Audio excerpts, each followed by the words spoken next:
Avant de passer à la dernière partie sur les systèmes linéaires, où nous pourrons enfin voir en partie pourquoi ce produit matriciel un peu bizarre a été écrit de la sorte, nous allons nous pencher un peu plus précisément sur les matrices carrées. En effet, ce produit matriciel pour les matrices carrées a des propriétés très intéressantes. Déjà, il s'agit d'un vrai produit interne, c'est-à-dire que si nous prenons deux matrices A et B qui sont toutes les deux carrées de même ordre, alors leur produit existe déjà, puisque le nombre de colonnes de A est égal au nombre de lignes de B, et en plus, leur produit est encore une matrice carrée de même ordre. Donc le produit matriciel, si il part de Mn de K croix Mn de K, c'est-à-dire s'il prend en argument deux matrices carrées d'ordre n, il renvoie à nouveau une matrice carrée d'ordre n. Ce simple fait va avoir beaucoup d'implications. Déjà, la matrice identité d'ordre n est un neutre à droite et à gauche. C'est-à-dire que si vous multipliez une matrice carrée d'ordre n à droite ou à gauche par cette même matrice identité, vous obtenez toujours la même matrice grand A. D'autre part, tant que nous ne manipulons que des matrices carrées d'ordre n, nous pouvons enchaîner autant de produits que nous voulons sans avoir à nous soucier de la taille des matrices. Nous pouvons toujours multiplier, les matrices vont toutes rester d'ordre n. Et en particulier, cela permet de définir les puissances d'une matrice.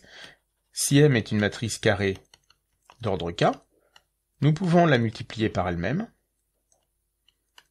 C'est encore une matrice carrée d'ordre n. Il est donc possible de remultiplier cette matrice encore une fois par grand M, et ainsi de suite, et c'est ainsi que nous pouvons déterminer les puissances d'une matrice. Et tous ces points-là sont totalement faux avec des matrices qui ne sont pas carrées.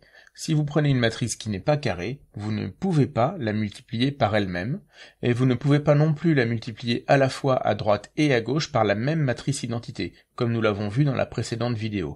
Si une matrice a n lignes et p colonnes, vous ne pouvez la multiplier à gauche que par la matrice in et à droite par la matrice ip, qui sont deux matrices identités mais qui ne sont pas de même taille. La définition rigoureuse des puissances d'une matrice carrée est la suivante. Prenons grand M une matrice carrée d'ordre n.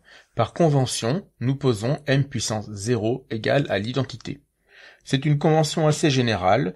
Dans ce que nous appelons les anneaux, nous reviendrons dessus plus tard dans l'année. Dans un anneau, lorsque vous pouvez définir les puissances d'un objet, la puissance 0 d'un objet est toujours égale au neutre pour l'opération considérée. Ici, pour notre produit matriciel, nous avons vu que la matrice identité est le neutre, c'est pourquoi nous posons m puissance 0 égale à l'identité. Ensuite, la construction se fait par récurrence.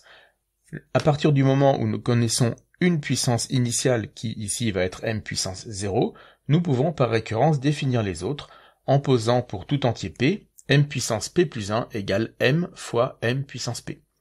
Donc, lorsque nous connaissons m puissance 0, nous pouvons avoir m puissance 1 qui est bien égal à m fois m puissance 0, c'est-à-dire m, puisque m puissance 0 vaut l'identité, et ensuite, connaissant m puissance 1, nous avons m puissance 2, puis m puissance 3, puis m puissance 4, et ainsi de suite.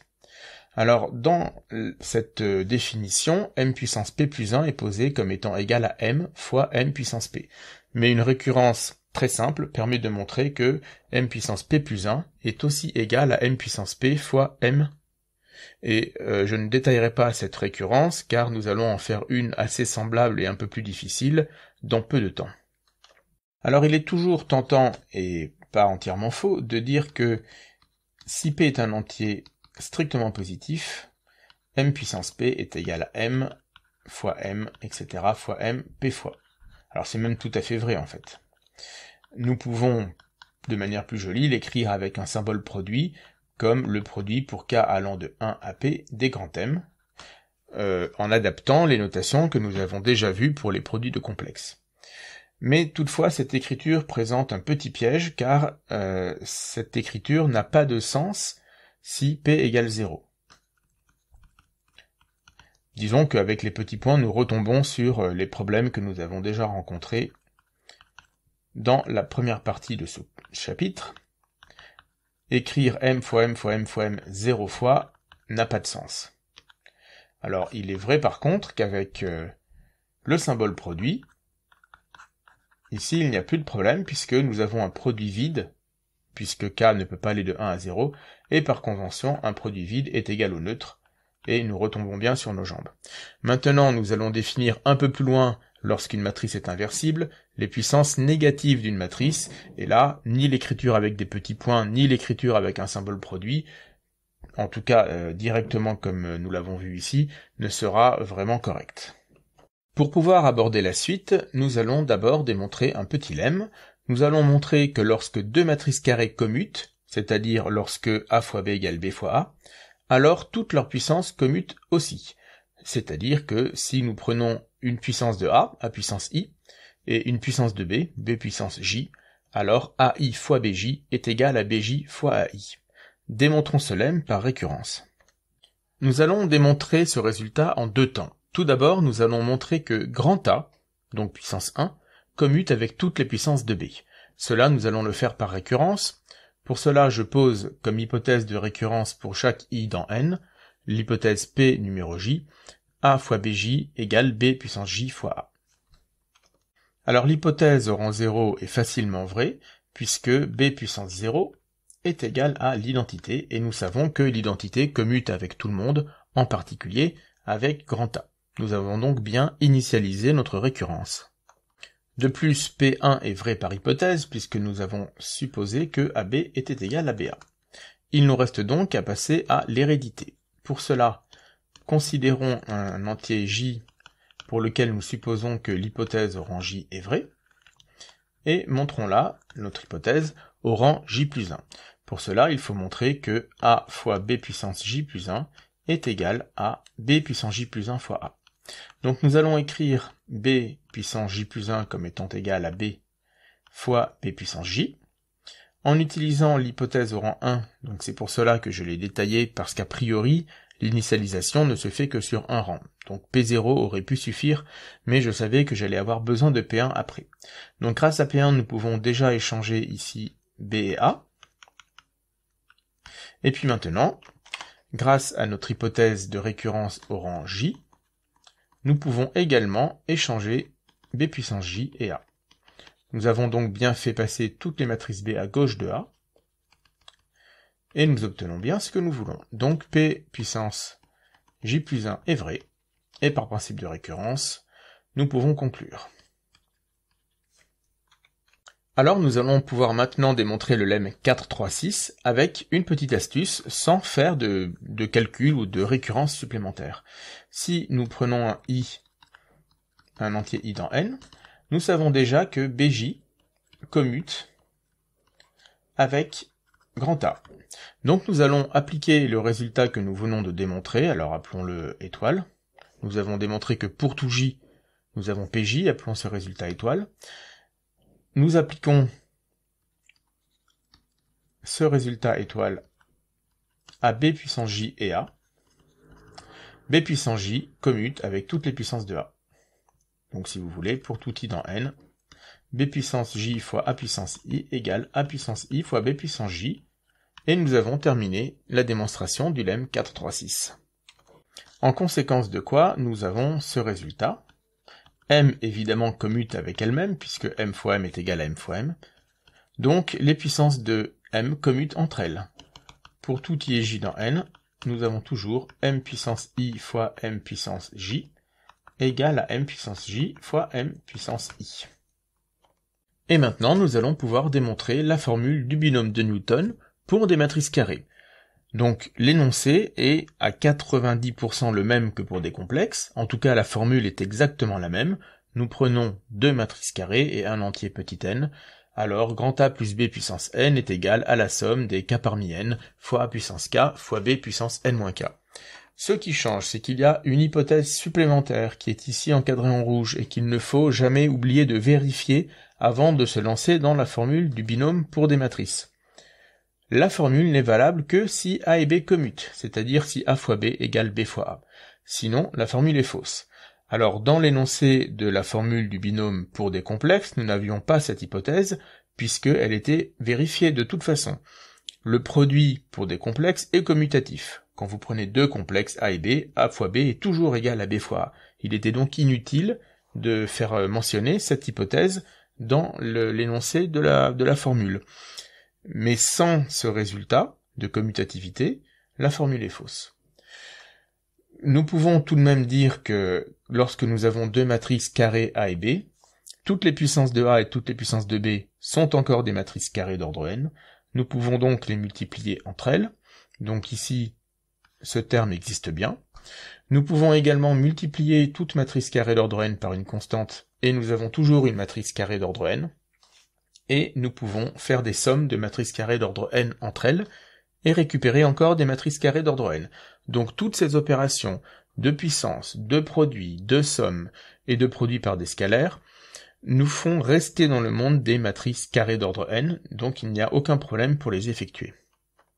Alors la démonstration de cette formule pour des matrices est exactement la même que celle pour des complexes. Ce sont à 100% les mêmes calculs. Je ne vais donc pas la redétailler. Mais, par contre, il y a une justification supplémentaire à donner, car il y a une étape du calcul où la commutativité de A et B est absolument indispensable.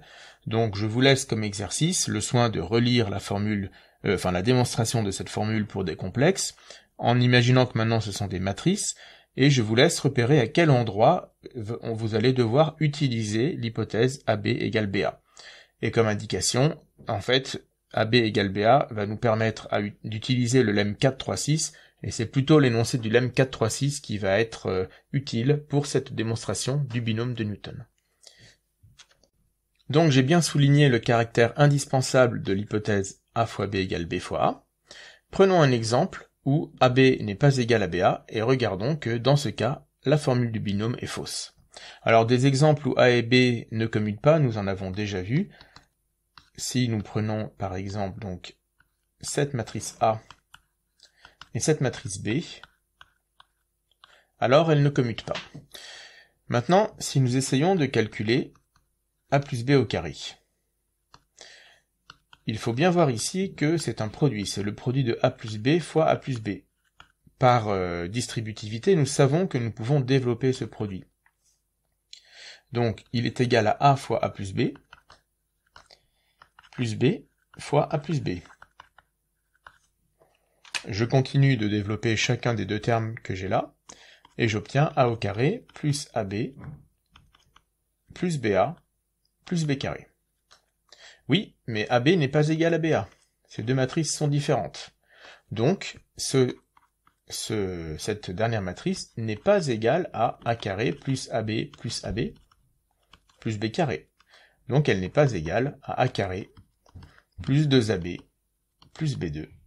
Et donc, la formule du binôme de Newton au moins pour n égale 2 est fausse avec ces deux matrices A et B. Mais dans les faits, elle est également fausse pour les puissances suivantes. Alors nous verrons beaucoup d'exemples d'application de cette formule avec des matrices en TD, mais très rapidement, sans détailler les calculs, cette formule est particulièrement utile lorsque l'on peut décomposer une matrice A en somme de deux matrices pour lesquelles les puissances sont simples à calculer. Par exemple, donc, si nous prenons cette matrice-là, nous pouvons l'écrire comme l'identité plus la matrice 0, 2, 0, 0. Si nous appelons cette matrice I2, c'est la matrice I2, et celle-ci N, alors l'identité et N commutent, donc nous pouvons bien appliquer la formule du binôme, et les puissances de ces deux matrices sont très simples à calculer, et c'est un exemple classique d'utilisation du binôme que nous verrons en exercice.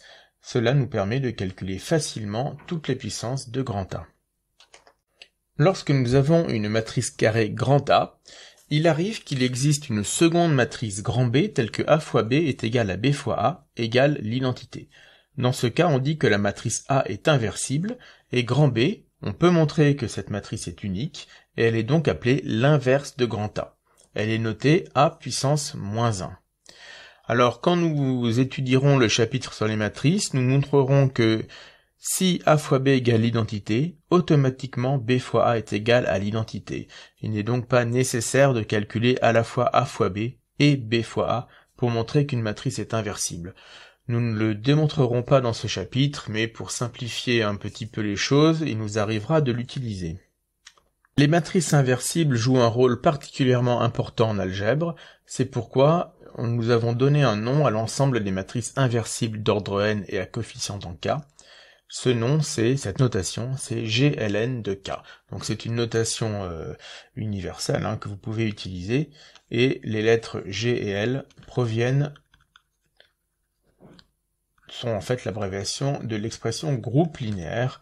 Nous reparlerons de groupe et d'application linéaire beaucoup plus tard dans l'année. Pour l'instant, contentons-nous de se souvenir que cet ensemble est noté GLN de K. Par exemple, évidemment, la matrice identité est inversible. La matrice identité multipliée par elle-même, est égale à l'identité. Donc l'application identité est inversible. Elle appartient à ce fameux groupe linéaire, GLN de K, et elle est sa propre inverse. L'inverse de l'identité, c'est l'identité. D'autres exemples plus simples, prenons une matrice diagonale qui n'a pas de coefficient nul sur la diagonale. Allez, prenons 1, 2, moins 3 sur la diagonale. Alors, il est très simple d'inverser une telle matrice. Nous démontrerons plus tard que si une matrice diagonale, et même une matrice triangulaire, n'a pas de 0 sur la diagonale, elle est inversible. Et dans le cas des matrices diagonales, il suffit de prendre les inverses des coefficients diagonaux pour avoir l'inverse de la matrice. Donc l'inverse de grand A, c'est la matrice diagonale qui a comme coefficients diagonaux 1, 1 demi et moins 1 tiers. Nous allons voir beaucoup de matrices 2-2 inversibles d'ici quelques minutes dans la suite, puisque nous allons donner un critère d'inversibilité pour les matrices 2-2. Maintenant, toutes les matrices ne sont pas inversibles. Prenons par exemple cette matrice 2-2. On remarque que A au carré est égal à 0. Donc, cela suffit pour que A ne puisse pas être inversible. En effet, démontre-le par l'absurde, si A était inversible, nous aurions A fois A-1 égale l'identité. Donc, en multipliant par la gauche toutes les deux membres de cette égalité par A, nous obtenons A carré fois A-1 égale A, c'est-à-dire 0 fois A-1 égale A, ou encore 0 égale A, ce qui est clairement absurde. Donc A n'est pas inversible. Bon, évidemment, comme exemple de matrice non inversible, on aurait pu commencer par la matrice nulle, mais en voici un exemple un peu moins direct. Autre remarque, si A et B sont inversibles, d'ordre n, alors leur produit est également inversible. A fois B aussi. En effet, il suffit de remarquer que A fois B fois la matrice B-1 fois A-1, alors B-1 et A-1 existent bien par hypothèse, donc je peux bien considérer ce produit. Il est égal à A fois B fois B-1 fois A-1, mais au centre, le produit A fois B fois B-1 est égal à l'identité, donc nous ne sommes pas obligés de le garder, et A fois A-1 se simplifie, elle aussi, en l'identité. Et nous pouvons faire la même chose dans l'autre sens, B-1 fois A-1 est égal à A fois B, fois AB, est aussi égal à l'identité.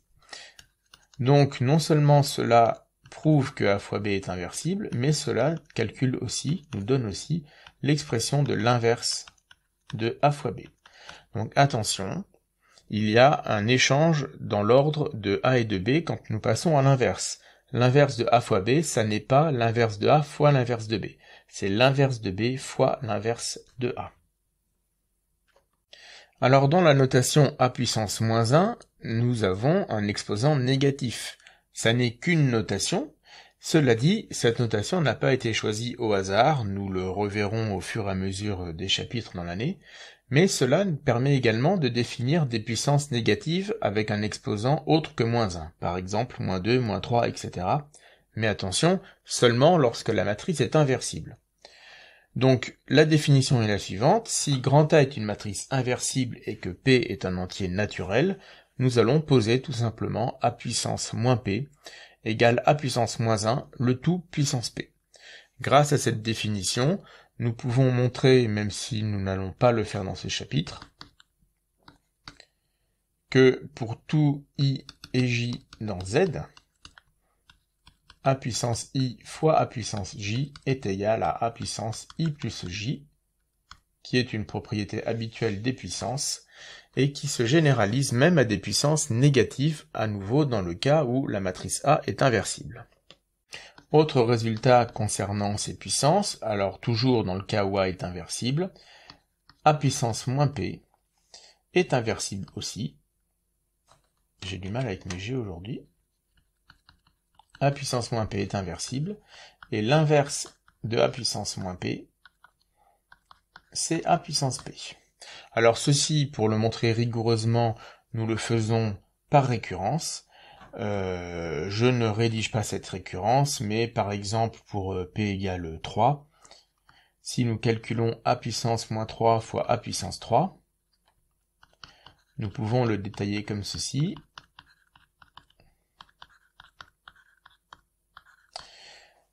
Et nous voyons que par l'intérieur, nous pouvons simplifier petit à petit tous les produits, puisque A-1 fois A est égal à l'identité. Donc nous pouvons simplifier le bloc du milieu. Il ne nous reste plus que 2A-1 et 2A, et à nouveau nous pouvons simplifier à l'intérieur et finir par simplifier tout cela. Donc ceci n'est pas une vraie démonstration, mais elle est suffisamment convaincante pour que l'on voit bien que ça marchera pour tout n, pour tout p plutôt, mais la démonstration rigoureuse doit se faire par récurrence. Nous finissons cette vidéo par un critère d'inversibilité des matrices de 2, qui va être très simple à mettre en œuvre et qu'il faut connaître par cœur. Pour les matrices carrées d'ordre plus grand que 2, nous verrons plus tard d'autres méthodes pour inverser les matrices, mais c'est tout de suite beaucoup plus compliqué que pour les matrices d'ordre 2. Donc pour les matrices d'ordre 2, si nous en prenons une grand A et que nous appelons ABCD ses coefficients, nous allons tout simplement calculer la quantité AD moins BC, qui s'appelle le déterminant de A. Ce déterminant, nous allons l'utiliser toute l'année pour des matrices de 2, et plutôt en fin d'année, nous allons le définir pour toutes les matrices carrées, quel que soit leur ordre, même pour des ordres plus grands que 2. Mais pour des matrices d'ordre 2, il est particulièrement simple. Donc si ce déterminant n'est pas nul, la matrice A est inversible. Si ce déterminant est nul, la matrice A n'est pas inversible. Donc c'est déjà un renseignement très intéressant, mais en plus, nous pouvons carrément donner directement l'inverse de grand A dans le cas où son déterminant n'est pas nul. Donc A-1, c'est 1 sur le déterminant fois la matrice D moins B moins C moins A. Donc souvenez-vous qu'il s'agit d'échanger les deux coefficients de la diagonale et de multiplier par moins 1 les autres coefficients. Donc par exemple, si nous reprenons une matrice que nous avons déjà rencontrée il y a très peu de temps, la matrice 0, 1, 0, 0, son déterminant est égal à 0 fois 0 moins 0 fois 1, il est donc nul. Donc A n'est pas inversible, ce que nous avions déjà démontré autrement il y a quelques minutes. Si nous prenons la matrice B de coefficients 1, 2, 3, 4, son déterminant est égal à 4 moins 6, donc moins 2. Ce déterminant n'est pas nul, donc la matrice B est inversible. Et nous pouvons donner directement l'expression de l'inverse de B. C'est donc moins 1 demi fois la matrice, où nous échangeons donc les coefficients de la diagonale, et nous multiplions les autres par moins 2. Vous pouvez vous-même d'ailleurs vérifier que la matrice B fois l'expression que j'ai donnée pour la matrice B moins 1 donne bien la matrice identité. Alors nous allons maintenant démontrer ce critère. Le point de départ de la démonstration est la remarque suivante. On remarque que A au carré moins A plus D fois grand A plus AD moins BC fois l'identité est égal à 0. Alors, nous pouvons tout simplement vérifier cela par le calcul en réinjectant l'expression de grand A dans le membre de gauche et en développant tout. Vous verrez que vous obtiendrez toujours 0. Maintenant, évidemment, ce résultat qui ne saute pas du tout aux yeux est un peu sorti du chapeau ici. Donc pourquoi ce résultat est vrai? vous le verrez en seconde année, c'est ce que l'on appelle le théorème de Cayley-Hamilton. En fait, le membre de gauche ici, c'est un polynôme en grand A qui est le polynôme caractéristique de la matrice grand A. Rendez-vous en deuxième année pour plus de précision. À partir de ça, nous allons pouvoir démontrer le résultat. Donc il y a deux cas à distinguer. Si le déterminant n'est pas nul, alors nous pouvons, à partir de l'expression suivante, obtenir cette égalité. Grand A facteur de grand A moins A plus D fois l'identité est égal à AD moins BC moins AD moins BC fois l'identité.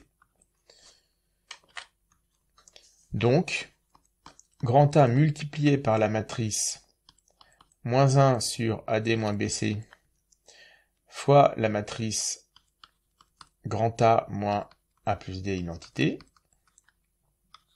est égal à l'identité. Cela implique que nous avons ici l'inverse de grand A. Grand A est inversible et nous avons ici l'inverse. Et si cette expression vous la développez en repartant de l'expression de grand A, vous allez bien trouver le résultat annoncé dans l'énoncé de la proposition, c'est-à-dire cette matrice-là. Maintenant, si le déterminant est nul, si AD moins BC est égal à 0, alors nous obtenons grand A facteur de A moins A plus D fois l'identité égale à 0, et je vous laisse le soin de montrer par vous-même que cela implique que A n'est pas inversible. Nous avons donc terminé pour cette vidéo, et nous continuerons dans la prochaine vidéo en parlant maintenant de système linéaire.